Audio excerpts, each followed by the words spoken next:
mendapatkan program siaran yang bagus, setelah mengetahui tadi format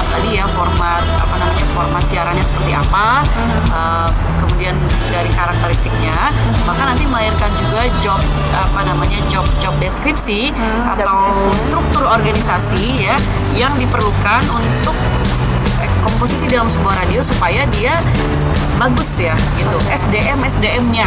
Nah, itu perlu ada juga di situ mengisi supaya ya paham ya. Misalnya orang yang paham tentang program, berarti kita butuh yang namanya programmer. Gitu ya, programmer. Artinya dia bisa mampu memikirkan konsep-konsep, paham. Nah, artinya kalau tadi anak masuk KPI misalnya ya, atau pendengar yang lain yang tertarik dengan hal ini, punya ide-ide dan bisa membuat konsep-konsep, boleh saja dia melamar ke satu radio. Pak, saya punya konsep radio nih seperti ini, bisa dijual nih. Artinya ternyata dia punya ide dan cocok untuk menjadi programmer radio. Itu bisa dibayar mahal kalau memang radionya bonafit ya, seperti itu ya. Jadi perlu ada yang namanya programmer atau program director. Ada program director ya. Kemudian sedikit ini gambarannya ya, Mbak Dini ya, yang di dalam radio itu strukturnya itu ya. Jadi kemudian ada juga yang namanya GM. GM juga dikenal ya, General Manager.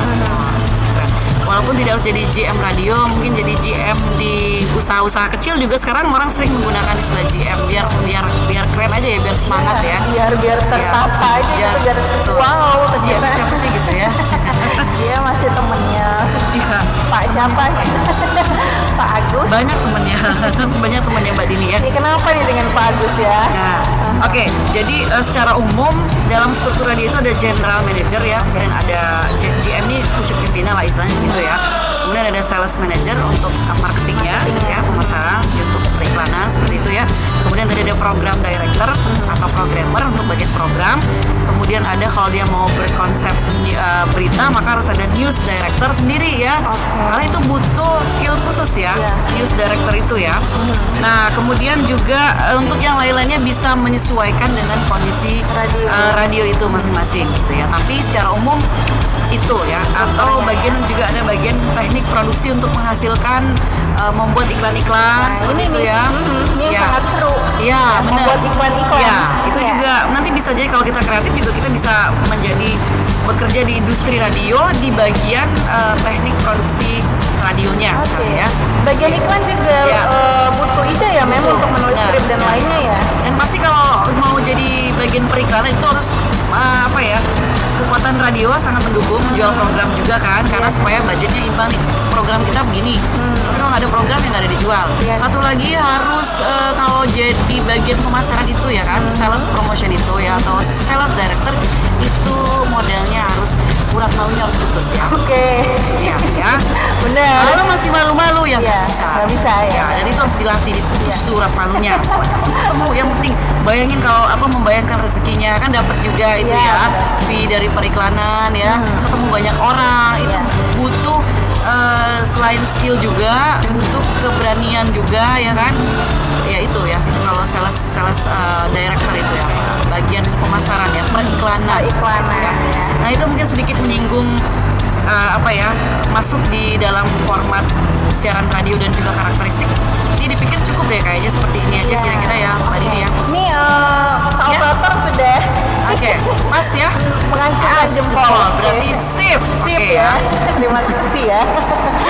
Ini tadi pembahasan yang sangat menarik ya. Ada format acara siaran radio, kemudian karakteristik pendengar radio, yang mana ini bukan khusus untuk anak KPI aja, tapi untuk teman-teman pendengar Elbas di luar sana yang tidak berkecimpung di dunia penyiaran, tapi ibaratnya tuh melirik sedikit-sedikit bagaimana sih dunia penyiar gitu ya. Ini juga podcast yang sangat luar biasa untuk didengar ya. Jadi ini untuk umum, konsumsi umum, yang mana podcast Elbas itu mengandung banyak informasi dan tentunya mengedukasi kita semua. Itu tuh. Jadi ini salah satu langkah radio Elbas juga Benar. Meskipun dalam kondisi Pandemi, ya kan? tapi tetap Jadi, aktif. betul ya, itulah Produktif dia. gitu ya. Jadi apa namanya, jangan lupa sedikit disampaikan terakhir ya Pak oke. operator ya, bahwa bahwa produksi siaran radio itu kan kekuatannya adalah dia Ini conclusion ya, Mas? conclusion ya, dia pertama sebagai kekuatan sosial, ya kan? Jadi harus ada nilai sosial yang apa ya, di bawah ya, diemban oleh radio, ya. Kemudian dia juga sebagai alat penting media periklanan, Ya. harus ada gitu ya. Kemudian sebagai sumber informasi, jadi sosial, informasi, dan juga bisa dijual ya, atau sebagai media periklanan. Ya, oke. Ya, itu yang mungkin bisa disampaikan Mbak Dini. Oke, terima kasih ya, Mem. Meskipun hujan-hujan tapi tetap semangat membahas segmen kali ini di komunikasi tentang format acara siaran radio dan karakteristik pendengar radio. Oke, untuk anak KPI hari ini ya, kapanpun kalian mendengarkan podcast ini, bersenang-senanglah yang mendengarkannya. Iya. Dengan banyaknya informasi dan diselingi dengan candaan ya, candaan sore hari gitu, dan jangan lupa ditemani dengan cemilan-cemilannya ya, Mem. Oke, terima kasih banyak Mem sudah bergabung bersama Dini di podcast LBS. Sama-sama Mbak Dini. Komunikasi yes, dan terima kasih Pak Operator, dia sangat sibuk sekali soalnya ya. Dan Dini ucapkan terima kasih juga untuk pendengar setia Radio LBS di podcast kali ini. Jangan lupa berlangganan, kemudian like, share, dan komen untuk mahasiswa KPI dan semuanya ya. Silakan komen yang mau bertanya. Nanti insya Allah Mimin akan menjawab, karena Mimin harus ada tugas ya. Ya, tugas Mimin agak-agak berat nih ya. Jadi silakan teman-teman mampir ke channel kita dan jadikan pembahasan ini sebagai edukasi kita. Oke, Dini ucapin juga terima kasih kepada semuanya yang telah mendukung untuk ibu saya. Oke, dan kayaknya Dini pamit undur diri, Mem. Dini pamit undur diri ya. Oke, teman-teman semuanya ya. Dan juga mohon maaf jika ada kata-kata yang salah, karena Dini tempatnya dosa dan salah yang sempurna hanya Allah Subhanahu Wa Taala. Dini pamit undur diri dari ruang mendengarkan setia semuanya di podcast LBS kali ini. Wassalamualaikum warahmatullahi wabarakatuh. Waalaikumsalam warahmatullahi wabarakatuh.